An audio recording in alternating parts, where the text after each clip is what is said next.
Hello दोस्तों, नमस्कार। सामान्य ज्ञान की प्रश्नोत्तरी पार्ट नंबर 15 में आप सभी का भरपूर स्वागत है। हर पार्ट में 25 प्रश्नों को हल किया जाता है और आपसे अपेक्षा होती है कि आप बताएं कमेंट बॉक्स में कि आप कितने प्रश्नों को सही प्रकार से हल कर पाए हैं। पहला प्रश्न है, संविधान के किस भाग में नीति निर्देशक तत्वों का उल्लेख किया गया है? तो भारतीय संविधान के भाग 3 में क्या है? मौलिक अधिकार है। भाग 4 में क्या है? नीति के राज्य के नीति निर्देशक तत्व हैं। भाग 4 का में क्या है? मौलिक कर्तव्य हैं। कुल मिलाकर भारत के नीति निर्देशक तत्वों को भाग 4 में सम्मिलित किया गया है। अगला क्वेश्चन है, निम्नलिखित में से कौन सी मूल आधारिका है जिससे भारतीय संविधान विकसित हुआ है? मूल आधार क्या है भारतीय संविधान के विकसित होने का? उसका राइट आंसर क्या होगा? भारत शासन अधिनियम 1935 भारतीय संविधान का प्रमुख आधार था। भारतीय संविधान का प्रमुख आधार था भारत शासन अधिनियम 1935।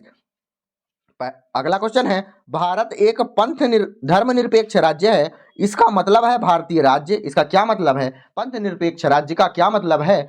किसी निश्चित धर्म का समर्थन नहीं करेगा, किसी भी निश्चित धर्म का समर्थन नहीं करेगा, मतलब धर्म के निरपेक्ष होना, किसी भी धर्म का समर्थन न करना, किसी भी धर्म का धर्मों से अलग होना धर्मनिरपेक्ष ही कहलाता है। अगला क्वेश्चन है, लोकसभा और राज्यसभा में गणपूर्ति संख्या क्या है? गणपूर्ति संख्या क्या है?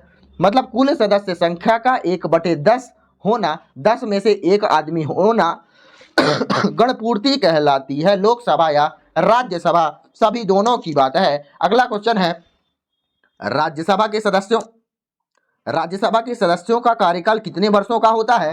तो राज्यसभा के सदस्यों का कार्यकाल कितना होता है आपको बताना है। इसका राइट आंसर होगा 6।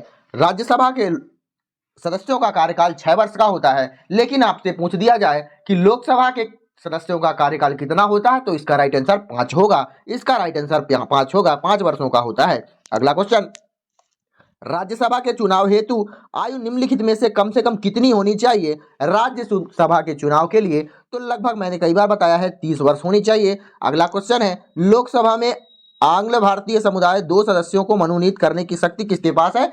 स्वाभाविक सी बात है कि राष्ट्रपति के पास है। अगला क्वेश्चन है, आंग्ल भारतीय समुदाय के कितने प्रतिनिधियों को लोकसभा मनोनीत कर सकता है? 2 सदस्यों को। अगला क्वेश्चन क्या है, निम्नलिखित में से कौन सा सदन का सदस्य हुए बिना अध्यक्ष के रूप में कार्य कर सकता है? अध्यक्ष के रूप में कार्य कर सकता है। निम्नलिखित में से कौन सा सदन का सदस्य हुए बिना, कौन सदन का सदस्य हुए बिना ही अध्यक्ष के रूप में कार्य कर सकता है? उसका राइट आंसर होगा उपराष्ट्रपति। किसी भी सदन का सदस्य अगर वह नहीं भी है तब भी वह क्या कर सकता है?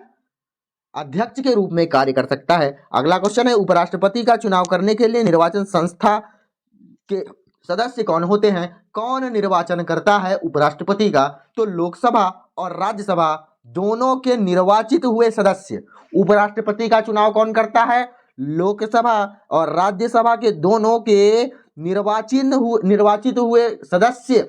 अगला क्वेश्चन है, भारत के प्रथम राष्ट्रपति थे, कौन थे? कोई भी बता दे, डॉक्टर एस राधाकृष्णन। अगला क्वेश्चन है, भारतीय संविधान का कौन सा अनुच्छेद राष्ट्रपति को उच्चतम न्यायालय से परामर्श की शक्ति प्रदान करता है? उच्चतम न्यायालय से वह परामर्श ले सकता है, कई बार बताया है मैंने, 143, अनुच्छेद नंबर 143। अगला क्वेश्चन है, राष्ट्रपति पद के चुनाव संबंधी विवाद किसे निर्देशित किए जाते हैं? राष्ट्रपति के पद से जो संबंधी विवाद होते हैं वह सुप्रीम कोर्ट हैंडल करता है। अगला क्वेश्चन है, भारत के राष्ट्रपति बनने के लिए किसी व्यक्ति की आयु कम से कम कितनी होनी चाहिए? 35 वर्ष होनी चाहिए। अगला क्वेश्चन है, भारतीय संविधान के अनुसार देश का प्रथम नागरिक कौन होता है? राष्ट्रपति होता है। भारतीय सशस्त्र सेनाओं का सर्वोच्च कमांडर कौन होता है? सर्वोच्च कमांडर भी राष्ट्रपति होता है। राष्ट्रपति से संबंधित सभी क्वेश्चन है लगभग। अगला क्वेश्चन है, संघ का कार्यपालिका शक्ति किसके पास होती है? संघ की कार्यपालिका शक्ति राष्ट्रपति के पास होती है। अगला क्वेश्चन, ये क्वेश्चन आप ध्यान दीजिएगा, संसद के दो सत्रों के बीच अधिकतम कितना अंतराल दिया जा सकता है? 2 सत्रों के बीच में अधिकतम कितना अंतराल दिया जा सकता है? 6 महीने का अंतराल दिया जा सकता है। संसद में कम से कम कितने सत्र होने आवश्यक है? 3 सदस्य होने आवश्यक है। संसद में टोटल कितने सत्र होते हैं? 3 सत्र होते हैं। कितने आवश्यक है? 2 होते कितने हैं? 3। कितने महीने का अंतर हो सकता है? 6 महीने का अंतर। अगला क्वेश्चन, भारतीय संसद में सम्मिलित है, कौन सम्मिलित है? कौन कौन होते हैं संसद में? लोकसभा, राज्यसभा और राष्ट्रपति। तीनों मिलकर एक संसद का निर्माण करते हैं, लोकसभा, राज्यसभा और राष्ट्रपति। अगला क्वेश्चन है, भारत के प्रत्येक नागरिक का कर्तव्य होगा कि प्राकृतिक पर्यावरण का संरक्षण एवं सुधार हो। उपरोक्त कथन संविधान के किस अनुच्छेद में संदर्भित है? यह कथन जो है प्राकृतिक पर्यावरण का संरक्षण एवं सुधार किस अनुच्छेद में सम्मिलित है? तो अनुच्छेद 48A में क्या है? संदर्भित किया गया है कि सभी व्यक्तियों का कर्तव्य होगा कि प्राकृतिक पर्यावरण का संरक्षण करें और उसका सुधार करें। अगला क्वेश्चन क्या है? देखिए, समान कार्य के लिए समान वेतन भारत के संविधान में सुनिश्चित किया गया है। यह एक प्रकार का राज्य के नीति निर्देशक तत्व का एक अंग होता है कि समान कार्य के लिए समान वेतन। मैंने पिछले पार्टों में शायद इसका अनुच्छेद भी बताया है, अगर आपको नहीं पता हो तो आप वीडियो को जाकर देख सकते हैं। अगला क्वेश्चन है, संविधान के राज्य के नीति निर्देशक तत्वों को शामिल करने के पीछे का क्या उद्देश्य हो सकता है? संविधान में राज्य के नीति निर्देशक तत्वों को शामिल करने के पीछे क्या उद्देश्य हो सकता है?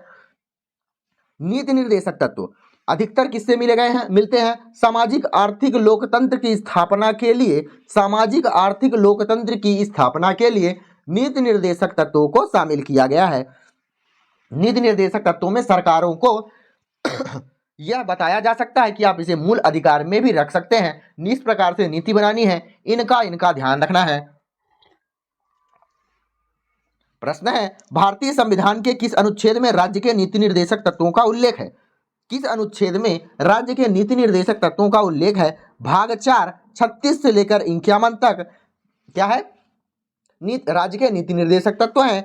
51A में क्या है? भारतीय नागरिकों के कार्य है, कर्तव्य है, कर्तव्य की बात की गई है अनुच्छेद 51 में या 51A में। अगला क्वेश्चन है, भारतीय संविधान के अनुसार संपत्ति का आधार क्या है? अधिकार क्या है? यह एक प्रकार का विधिक अधिकार है। अगला क्वेश्चन, स्वतंत्रता के अधिकार संविधान के किस अनुच्छेद में वर्णित है? स्वतंत्रता का अधिकार अनुच्छेद नंबर 19 से लेकर 22।